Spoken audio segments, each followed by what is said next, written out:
Thanks for coming, folks. I know that in lots of parts of the world it's very early in the morning, and I've heard from some who are not able to make it but are keen to watch the recording. So that's good that all of our sessions are recorded and available for all of our attendees. So it's my pleasure to introduce Dianne Forbes.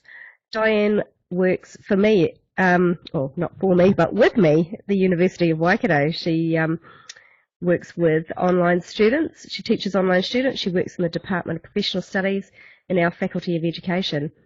And today she's going to be talking about ideas for invigorating online discussion, which, of course, with the forum activity in Moodle and discussion being, critical to online learning, I think this is going to be a fantastic session. So thank you, Dianne, for taking time out of your weekend and away from your family to present with us. So over to you. Thank you, you're welcome, and thanks for attending the session.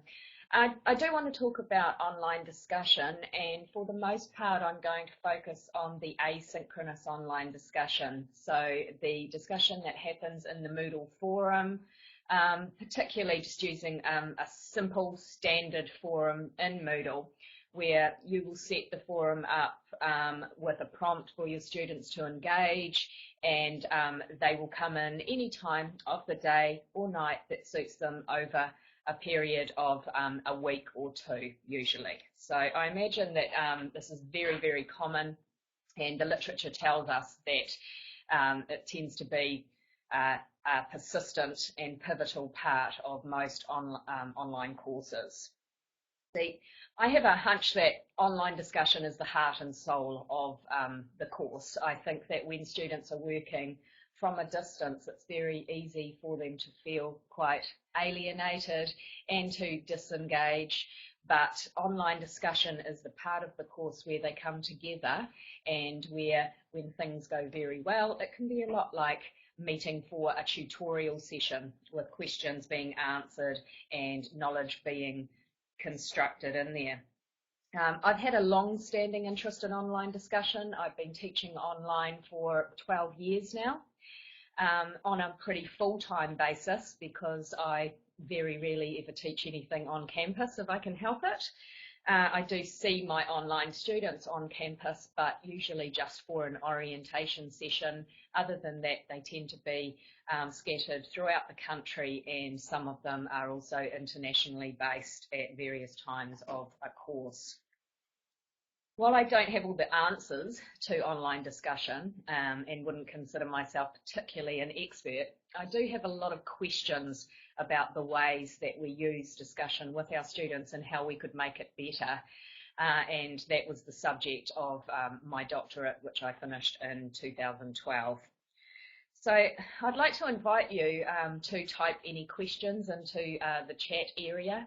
And I think we also have question and answer time at the end, which will be great. And I would very much like people to share how they use online discussion and how it is organised in various contexts that you work in and across various disciplines, and what sort of challenges you and your students face with regard to online discussion. So this is how I thought we'd use our time more or less today. I'll give a little more background and context about my use of online discussion, which is likely to be a little bit different from each of your uses. I want to talk about the perspectives of participants in online discussion, particularly being staff and students who engage in the discussion, because that was the subject of my research, and I learned a great deal about how people see and experience discussion. I've derived some principles for moderating discussion, and I have a set of guidelines that I use for students and staff in discussion, and I've shared a copy of that in the course area that accompanies this presentation, so that that can be downloaded and you can use those principles and modify them for your own purposes as you wish. I've got a whole lot of activity ideas, very few of which are original to me, but I have surveyed staff and students about ways that they use online discussion that are innovative and exciting and that get students talking and thinking. I'd like to talk a bit about assessment of online discussion because it is a very difficult aspect, one where most of the complex issues arise. And then I was hoping, if possible, to hear some other ideas for interacting in online discussion coming from some of you. A little more about my background and my uses of online discussion. As I've mentioned, I tend to look for asynchronous opportunities because first and foremost, they're more convenient for the students that I work with and indeed for me as their teacher.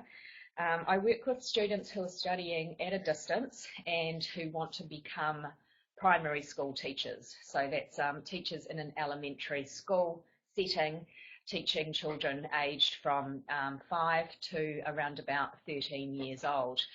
And our students can qualify with a Bachelor of Teaching in about 3 years, working full-time, but studying online from a distance while based in their own localities. And they do that by having a base school where they go into the school once a week and spend a whole day once a week apprenticed to an experienced teacher in the school, and the school supports them throughout their qualification.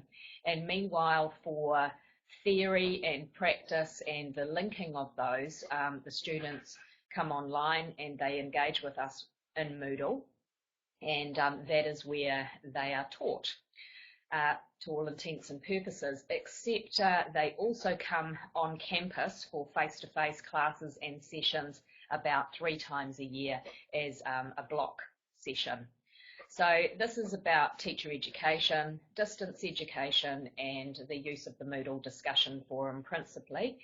I can have classes that vary from 60 to 100 students, but I always organise them in groups as close as possible to 10 as I can. The research shows that that is the optimal size of a discussion group in Moodle is 10 people. Any fewer than that and you tend to have very dry, stilted discussion because there aren't enough people to keep it enlivened. And any more than 10 and it can become overwhelming where every time students and me as the teacher logs in, there is just screeds and screeds of messages and the discussion can lose its form and its vibrance very early on.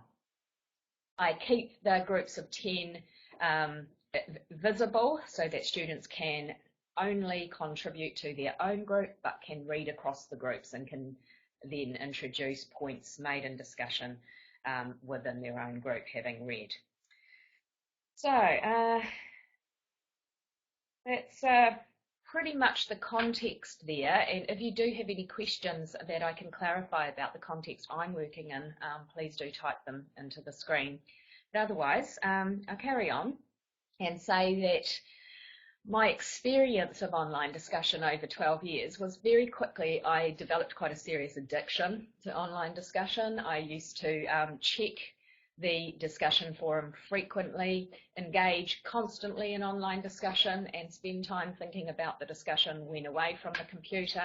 I found it really exciting and I could see right from the beginning that the potential was for a tutorial and for great engagement and co-construction of knowledge. However, from talking with students and staff, I also very quickly discovered that not everyone felt this way about online discussion and that other people found that discussion could be a real hassle and really boring. And indeed, over time, there were discussions that just didn't work. There were times when discussion was flat, lacking in inspiration and dull and really just a chore. So my quest was to find out, and some teachers don't even go into a discussion, that's exactly right, and unfortunately that is the case with some of my colleagues, and they will even justify that by saying that it's the students' discussion, not theirs, and will leave their students without any guidance and indeed any teaching. Students absolutely hate it when their teachers don't go into discussion, and they reason, why should we bother when teachers don't? Thank you for that comment, that's great. So those were my experiences of discussion, and I wanted to find out how other people experienced discussion. There were colleagues who said, well, why don't you look at synchronicity? Why stay with the asynchronous online discussion? And my arguments were that there are particular affordances of asynchronous online discussion that make the advantages perfect for students and staff. This is a quick rundown on those affordances, and these are supported by the literature in the field. Basically, that anyone can contribute to the discussion without being interrupted, and they can contribute any time, and it isn't dependent on who has got the most confident speaking voice or who is the loudest. It's very flexible. For our students tend to be mature people who are juggling their time in base schools, often with work and with family commitments, and very often they're rurally located and will be running a farm while engaging in their study.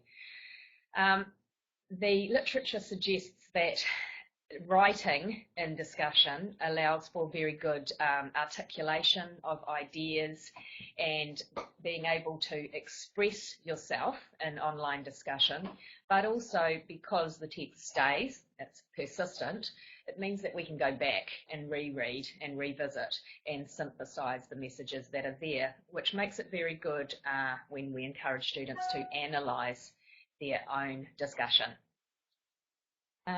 Carrie says she is making dinner and listening. That's great. Thank you. Must be Saturday night for dinner time. So the other thing is then that there's a lot of thinking and reflection and depth that comes through. That enhances conceptual understanding through online discussion when it's asynchronous, due to the time to think, prepare, craft expressions, and to go back and revisit and synthesize. So, one button, there we go. My research looked at participant perspectives, that is how students experience online discussion, and particularly what the students expect of staff. And yes, they do expect teachers to go into the discussion as often as the students are expected to. They want reciprocal communication. I also looked at what staff expect, what they expect of students, and I found a lot of common ground here, which was very promising and productive, which is to say that both students and staff expect participation that's relevant and active. By relevant participation means getting into the discussion promptly, pretty much on the day that it starts, and then engaging regularly throughout the course of a discussion, and making sure that the postings, the contributions to the discussion, are relevant to the audience and expressed in an open-minded and constructive way, and for our students that there's a practical, so a classroom-based emphasis wherever possible. The students expect that the discussion is responsive, which is to say that they do want their messages in discussion to be acknowledged, to see that someone is reading them, which is akin to listening. They don't want other students to ignore or repeat what they've said in discussion. They do want to be challenged, and they find it very helpful when someone will actually use their name in discussion and will refer to them by name. So when they're scrolling back through a discussion, they like to see their name there so that they can tell that someone's listened to something that they said, and a connection is thus made by the address using someone's name in discussion. The students want space in discussion, which means that they don't want a peer to come in and to answer all of the discussion prompt questions all at once. They want people to be succinct and avoid dominating discussion, not addressing every point in one hit, and by leaving the discussion open-ended so that you invite other people to share their views on the questions and issues at hand. Students want free-flowing communication that's real, that's honest, that's sincere. That's a lot like talking, like verbal speech, and they want their peers to engage in their own words and with limited academic jargon. On the other hand, the staff actually want some academic jargon because they see their role as to introduce students to the terminology of a particular field, and students are happy with that as long as any jargon is carefully explained in plain speak. But on the whole, the students want a more free-flowing exchange of ideas rather than anything that reads like an academic paper or essay.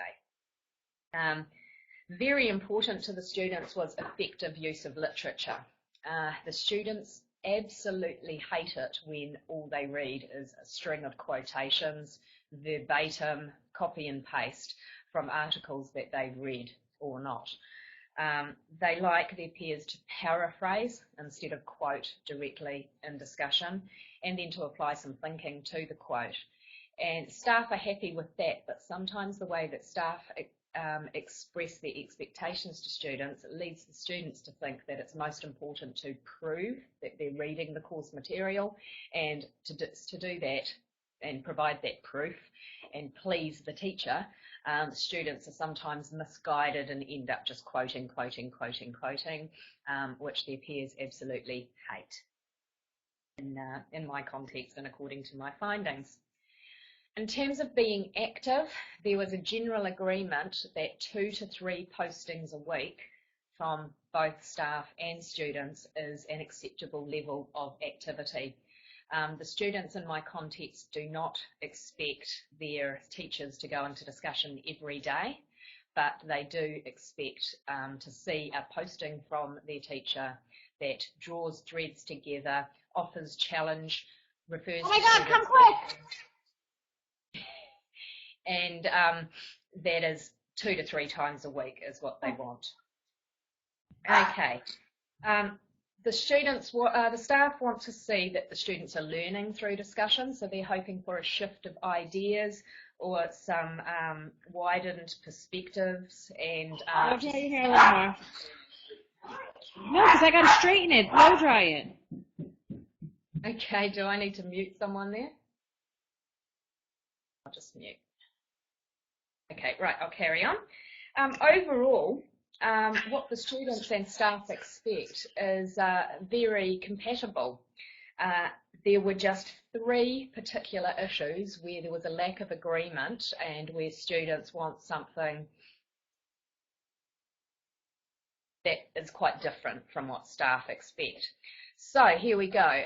The key issues to clarify where there is disagreement, where students and staff tend to be talking at cross purposes and talking past each other, are around that whole issue of presence, which means how often do you go online, around the kind of language that's used and how literature is used in discussion, and the really sticky point, which is assessment, and there's a lot of options and disagreement around whether to assess discussion, how discussion is assessed, the criteria to use, and so forth. So I'm going to spend a bit of time talking about assessment options and what can work. Okay, as I said with participation, 2 to 3 times a week tends to be a general agreement, and it's particularly helpful if staff will express that as an expectation to students and will undertake to also be present in the discussion and actively contribute 2 to 3 times a week. I would suggest that if staff wanted to suggest that more or less contribution was needed, that the staff should always be prepared to reciprocate. So if you want your students in discussion every day, then perhaps that's what you need to do as well, and I'd love to debate that one. In terms of how the contribution and the presence should play out, there was an agreement that little and often is a great idea, spaced out throughout the course of a discussion. So if a discussion were to run for a calendar week, 7 days, Monday to Sunday, for instance, then it would be a good idea to make the first posting by the Tuesday evening, and to introduce one's ideas and thinking, and perhaps suggest that one had started reading or had experienced something in the classroom of relevance around that first part of the week. And then to come in around midweek, so around a Wednesday, Thursday posting, and to engage with what other people are saying. And a final third posting by way of summing up and concluding and looking forward with a topic would be best placed around the end of the week. So a Saturday, Sunday posting, or Friday if the week was ending on Friday, which it doesn't. Okay, there are some differences in expectations of presence when you're working with students who are undergraduates, who are perhaps new, as compared with students who are very experienced online learners. And so there are nuances that have to be considered when you're working with postgraduate master's level students there. But I suggest that they still need the teacher presence in order to guide the thinking and challenge it and point them in the direction of new resources. In terms of language, as I've already mentioned, students like free-flowing, natural, almost casual language that's a lot like speaking. Sometimes in the literature that's referred to say writing. But the staff do expect more academic discourse and want the students to learn the terminology of the field. Both staff and students agree, however, that there's a certain level of accuracy that should be expected. Writing in text speak and continually abbreviating isn't acceptable, except in particular discussion topics where that might be a focus. And everyone likes accurate spelling and punctuation for the sake of clarity and professionalism too, because remember, I'm working with teachers. In terms of literature, the students need to be reading and to show that they're reading, but quoting is definitely out, as I've mentioned, and it is far preferable to paraphrase and to say, well, I have read something that is of relevance to this discussion, and this is pretty much what the author says in a nutshell, and you can follow up this reference. The best use of literature is when it's paraphrased with thoughtful critique and application of the text, and a reference is helpful if it's not a common source. Teresa asks, do the students get advice on how best to paraphrase, or do we think they should know this already? Yes, well, this is where I think that the very crux of my research is that we can't assume anything, and that we need to talk students through this. It's a good opportunity to do so as when we meet them on campus, but of course it can also be done from a distance, and you could create a podcast instructing students on how to paraphrase, and of course modelling it is a good idea. So when I introduce students to a particular piece of literature and I'm showing how the ideas in the discussion can be linked to an educational theorist, I won't quote that theorist directly.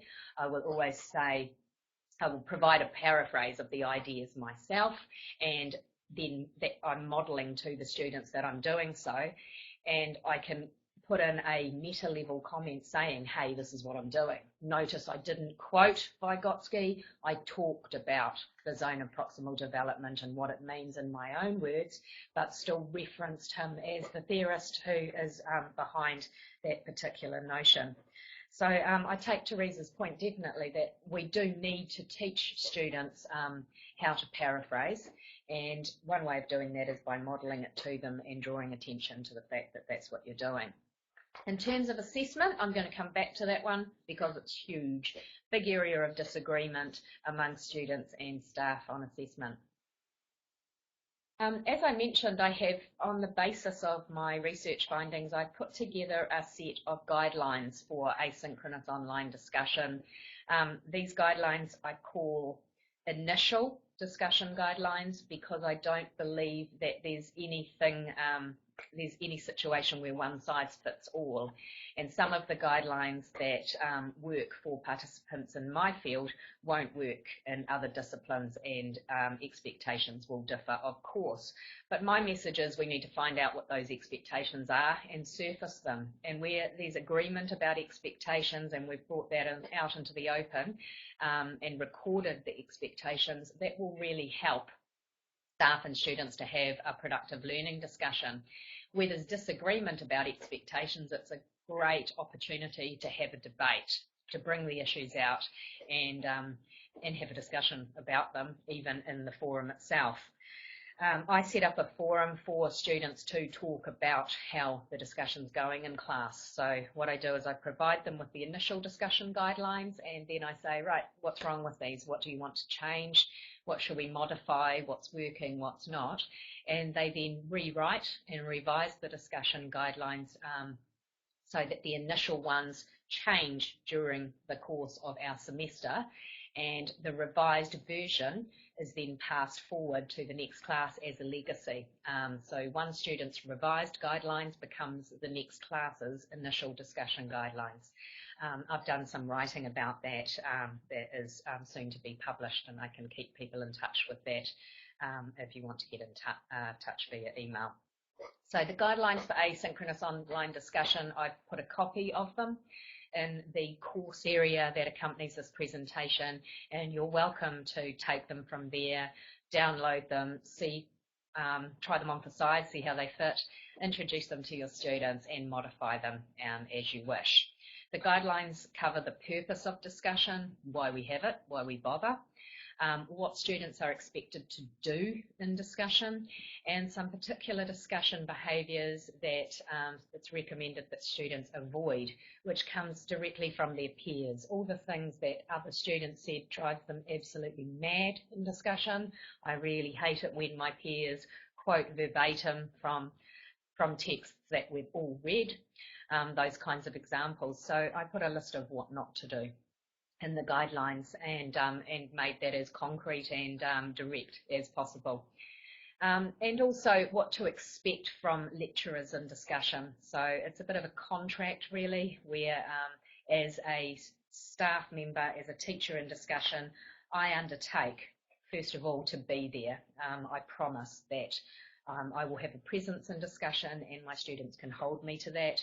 And I promise to be brief, to be responsive to the students, to share my own stories, and to promote deep and critical thinking, sometimes to play devil's advocate in discussion in order to challenge assumptions and to keep the fires burning, to keep things exciting.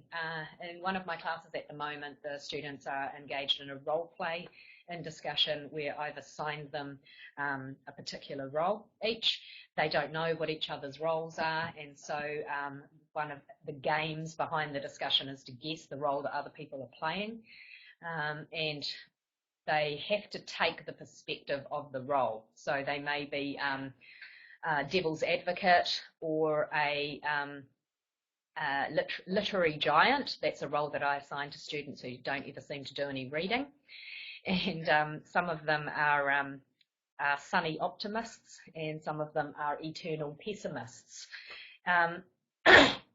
I've put a list of those roles in the course area as well, along with the initial discussion guidelines, so you're welcome to take them down and play with them, and I'm sure you can make up your own roles as well. The purpose of the roles is to ask the students to adopt a particular perspective, and in doing so to see new possibilities rather than becoming very set in their own opinions and only ever offering a personal opinion. They'll have to play the role to the hilt, and then near the end of the discussion, which does go for about 12 days, I will let them off the hook and we'll say, okay, step out of role now and tell me what you really think. And I'm hoping in doing so that they will have enlarged their perspectives and see more possibilities by virtue of having taken the roles. It works really well. That's one of the activity ideas, and one that one of my classes are doing right now. Some other activity ideas I use are to use a range of prompts Sometimes the prompt will be a quotation from literature, but other times it might be a diagram, a cartoon, or a film clip. Multimedia is very good for that. And sometimes I like to think of the online discussion as a tutorial, as I've mentioned. And so something that can work really well is to provide the students with a challenge so that instead of expecting that all the learning will occur online in the discussion, you send the students off to do something and then come back to the discussion to talk about what they've done and to explore the challenges and report on progress. So that's a bit of a flipped classroom idea, I guess, in a nutshell. Some of my colleagues have used that for very practical subjects like constructing electronic circuits, for instance. They said, right, here's what I want you to do. Go and make this circuit and come back and tell us about how it worked and provide diagrams and explanations and so forth. Students really loved that challenge, and all over the country there were teacher education students constructing circuits in their kitchens and reporting back on it via online discussion, getting husbands and other family members involved so that the whole family was busy making circuits and then rushing back to the discussion for new ideas about the circuitry and the challenges there. Podcasting is an activity that works really well. If you use a free open source software like Audacity, for instance, or here at the university we make use of Panopto, and we'll create a verbal audio address for students where we can talk them through some ideas rather than always putting a lot of written text up for them. And the students can podcast ideas and discussion and put a little audio or a video clip up instead of writing as well. I've had some guests in discussion who really made good use of that approach. We needed to talk about early childhood education, which isn't my background. I was a primary school teacher in a previous life. And so to talk about educating children under the age of 5 and what happens with those children before they get to school, my early childhood experts joined us in discussion for a period of time, a couple of weeks, and when they were reading what the students were saying, they were synthesizing the ideas in a podcast together where the two guests would talk and record their conversation, engage with the students' ideas, and then would upload the audio file for the students to listen to. That worked particularly well. I've mentioned the role play that's going at the moment. Another thing I like to do to challenge the students to think and to take various perspectives is to organise an online debate where I will split their group of 10 into a affirmative and negative team and put a moot for the debate. One of the ones I use is they debate that there are lessons to be learned from online gaming, and the negative team have to argue against that, regardless of personal beliefs, and the affirmative team have to argue in favour, and they have to use literature and theory and practical examples to support their side of the debate, and that works really well for enlarging perspectives as well. Guests in online discussion, I've mentioned the early childhood education experts. My most successful guests, hands down, something I've been doing for about 8 years now, is because I teach people who want to be teachers, teacher education students, I like to get some children to come into online discussion with us for a couple of weeks and to really school the teachers up and tell them what's what. So typically, first year teacher education students will often come into an initial teacher education program thinking that what they've got to do is learn as much as possible so they can pass this great knowledge on to children, and that the biggest challenge for them will be getting the children to sit down and shut up and accept all this great knowledge. So I like to challenge these ideas by getting them to understand that children have a wealth of knowledge, and that it's really important to listen to children and to work with them rather than expecting them to sit down and listen to the teacher all the time. And particularly when I'm working in the area of ICT, technologies in education, I need the teacher education students to understand that children have a whole lot of knowledge and that it's possible to learn with them. So I get a group of 12-year-olds. I have teaching partners in the community, people who work in schools, and a school teacher will bring her class online, and we'll allocate the children to groups, and with Teresa's help, get the children access to the Moodle discussion for a period of time.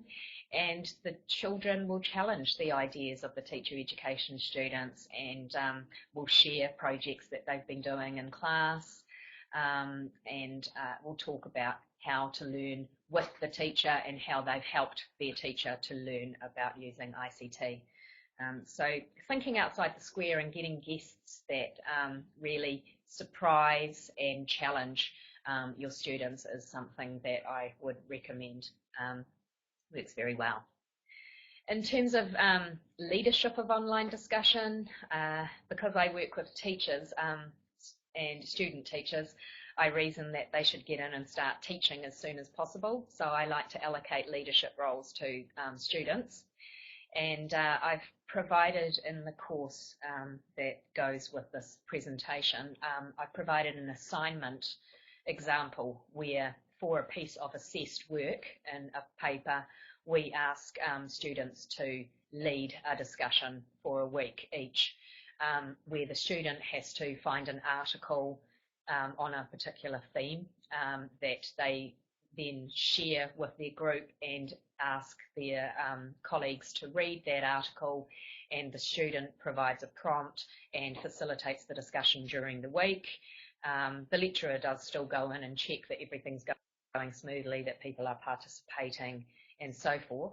But the student leads the discussion and sums up at the end and writes that experience up as an assignment. Other activity ideas. I have discovered a fantastic book, and I can provide the reference to it online, but it looks like this. It's called Going Online with Protocols by Joseph P. McDonald and 3 other colleagues.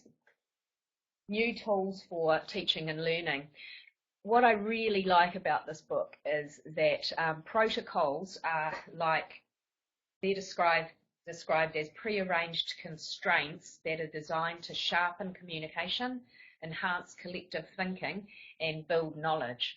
And so this book is 2012 publication, is absolutely chock full of great ideas for online discussion.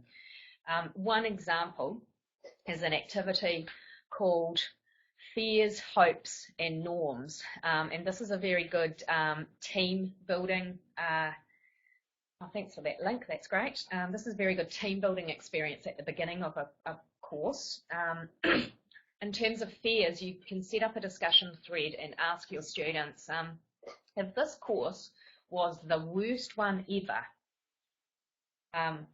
what would its characteristics be if it was the absolute worst? And the students have a couple of days to respond to that, and they post 1 or 2 fears until most of the other students in the class have expressed a fear and not restate any, but they get all those fears out and down, and the teacher gets some very good feedback about what doesn't work in an online course. Then a new thread is started before things get too negative, entitled Hopes, and in that thread of the discussion, it's the flip question, of course. If this course turns out to be one of your best ever, what would its characteristics be? And again, the students get 2 days to respond without repeating ideas. And then at the end, a new thread to bring the ideas together is Norms, and at that point, the prompt is, considering our fears and hopes, what agreements can we make to decrease the likelihood of realizing our fears and increase the likelihood of achieving our hopes? and the rest of the week is spent on those norms and really on forming a contract between the teacher and the staff and surfacing some of those expectations that I was talking about before. Okay. As I say, this going online with protocols, new tools for teaching and learning is absolutely full of ideas, and I would encourage you to have a look. There's another one I particularly like called provocative prompts, and and there's a one called Save the Last Word for Me. I don't think I'll go into those in details, but I'd encourage you to refer to the text for a good look. If you're looking for other examples of good discussion activities, the seminal text in this area must be Gilly Salmon's work, of course. The e-moderating text, which is now in about its 3rd edition or 4th, and e-tivities by Gilly Salmon. She has produced a 2nd edition of that one, and it's available as an e-book, e-tivities, 2nd edition, and it is full of e-tivities or online activities that can enrich and invigorate online discussion. Just a quick rundown of some things that my colleagues do. I have a colleague called Ursula who likes her students to share work in discussion, so they will post a link to something they've created or will attach a Word document of an essay they're working on, and other students will peer review that work in a discussion forum. Ursula likes to use a system of traffic lights where the lights are green, amber and red, of course, and when giving feedback, green is used for something that is working particularly good, particularly well, and red, of course, is something that is a direct criticism, an element of critique, and amber would be something for the writer to think about. Paul asks, do students get marked regarding the peer reviews? No, this would be a formative activity, so a piece of work in draft form would be shared with peers for some feedback that could then be used to add to and improve the work prior to submission for summative grading. However, if you wanted to mark that, I'm sure that you could find a way to do it, and maybe especially for a teacher education context, the students could be marked on how astute and supportive their feedback was, I guess. I have a colleague called Sarah who likes to start off with her class building a team environment, that online community of learners. Something she finds really works for her is to ask the students to put in an image of themselves engaged in an activity that they really enjoy, because she's in a paper called Play in Discovery or something like that. It's an early childhood teacher education paper, and so she'll say, well, you know, what do you do at play, and invite the students to put up images of themselves enjoying their leisure time and what sorts of activities they do, and accompanied by an explanation. And this is a very good rapport building thing, because people get to see, oh look, you like to climb mountains as well, or you play hockey in the weekends, and that leads to them getting to know each other a bit better, and to finding common ground, building relationships even at a distance. I have a colleague called Marilyn who uses a jigsaw technique in online discussion. Jigsawing is when the whole class might be engaged in looking at a particular text or a problem, but you'll split the task up so that each discussion group, each of the groups of 10, will look at it from a different angle. So in the topic, each of the groups doesn't doesn't discuss the same discussion prompt, the same question. They all have different questions that are related to the topic. And that means that, as well as looking at their own question, their own prompt, or their own piece of the text, the students can look across the groups and enlarge their perspectives that way. Marilyn is, she's a real whiz with online discussion. She's been working online since the 1990s as a pioneer in one of our programs. And so another thing that she does with students is to negotiate the discussion criteria. So she will assess their online discussion, but only after she has negotiated with the students what the assessment should be based upon. So that's another idea from her, which brings us on to the very important topic of assessment. Assessment is fraught. It's really difficult to get it right, and it works differently in different disciplines and across contexts. There are some different approaches to assessment. I've tried them all. I don't have any one-size-fits-all answer for assessment. It depends on what you want to get out of assessing the online discussion, the place of the discussion in the particular course that you're teaching, and the level of the students that you're teaching. One of the things that works well is to engage formatively with the students' discussion. So when I'm teaching first year students who are working in online discussion for the first time, I'll spend a lot of time telling them how to discuss, showing them how to discuss, showing them exemplars of online discussion, and going into the discussion to comment on the discussion itself, and to remind them to use each other's names, to respond, to paraphrase reading, and those sorts of things. Lots of formative engagement. At the same time, the topic that the discussion is on, I will be coaching and challenging and scaffolding new understandings formatively within the discussion, and that works well for students who are new to that. Often, if I'm going to assess students' participation and engagement in discussion, I won't assess the first one and will instead give formative feedback to each student, where I say, look, here's what was going well in the discussion, and this is what you should try to do in future discussions, with no mark or grade attached.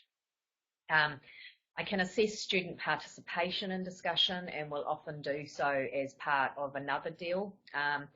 What I like to do with some of my classes, many years ago, we used to assess every single discussion and every single posting in every discussion, and it was hellishly time consuming, really, really difficult. Took a lot of marking time, and I would give this painstaking feedback to students, and they'd then say, oh, I had a bad week that week. That discussion wasn't my best. And really, I felt like I had wasted my time in assessing it and giving them feedback on things that they already knew they were getting wrong. So I decided to opt for an alternative where the students might, during a piece of the course in a module, they might have 4 discussions, and at the end of the module, I'll say, pick your best one, nominate the best discussion, the one where you feel that you learned, that you contributed to other people's learning, and that you met the other criteria in our discussion guidelines.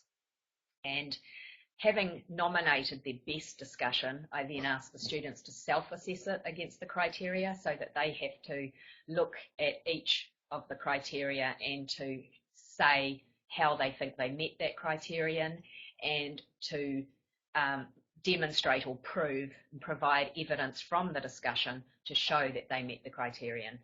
The sorts of criteria I'm talking about are in the document that I shared with you called Initial Discussion Guidelines, where I would be marking the students' work dependent on how they've contributed to discussion at least twice a week, the length of their contributions, the clarity of their writing, their response to others, their sharing of personal experiences, their linking to literature, and their critical engagement and depth in comments, those kinds of things. So when the student nominates a discussion that they think went well, they then self-assess their postings in light of those criteria, provide evidence from their discussion that they met the criteria, and they submit that self-assessment to me by writing about 300 words about this is why this was a good discussion.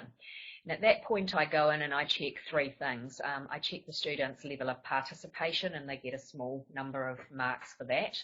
I then read their self-assessment, and they get some marks depending on how astute and systematic and objective their self-assessment is, and how much evidence they've provided when they claim to have met a criterion, and also for goal setting. So if they haven't met a criterion, that they've recognised that and have set a goal and devised a strategy to meet it next time.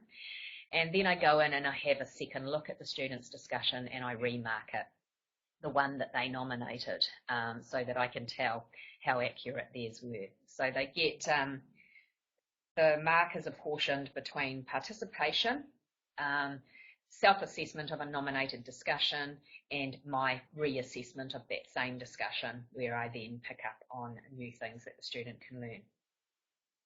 Another way to assess discussion that can work particularly well in certain contexts is to ask the students to create a summative artefact based upon analysis of their discussion.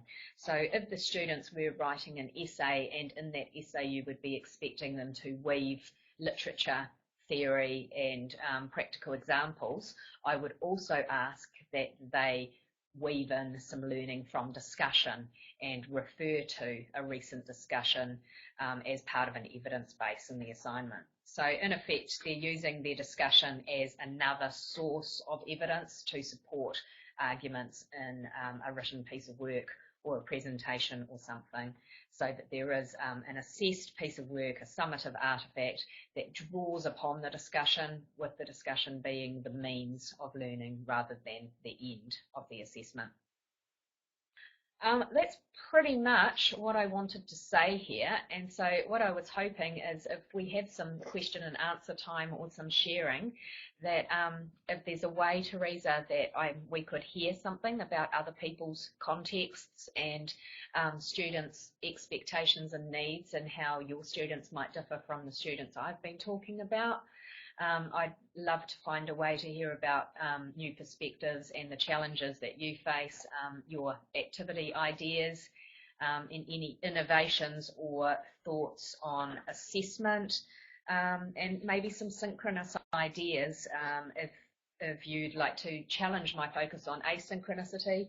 I'd really love to hear how people would use Adobe Connect or a forum like Big Blue Button for discussion, or Google Hangouts or chat areas as well, because I dabbled with all of those, particularly for student support. And so I wonder if we can have some sharing, and if nothing else, if anyone's interested in having me follow up with any questions or research opportunities or collaborations, that's my email address, and I'd love to hear from you. I'm doing some research with other people, mostly in York, in the UK, and also at Curtin University in Australia, where people are taking the discussion guidelines that I've devised through my research and are applying those across settings and collecting some data. So we have some joint publications in progress there. Where to now, Teresa? Indeed. Well, for starters, I'd like to thank you very much, Dianne, on behalf of the iMoot team for coming into work on a Sunday and presenting for us. I think this is a really important topic, and I know, as I said earlier, there were some people that can't make it but are looking forward to the recording. So hopefully if they have any questions or ideas, they can also post in the forum that's available in the iMoot course that goes with the session. And folks, as Dianne says, she's looking for your feedback.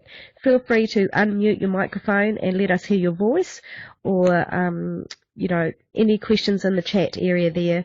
And of course, after the session, if you have anything that you think about later, then that forum is available there. So thanks again, Dianne, and we'll stick around and let others contribute and ask questions if they've got any. Thanks.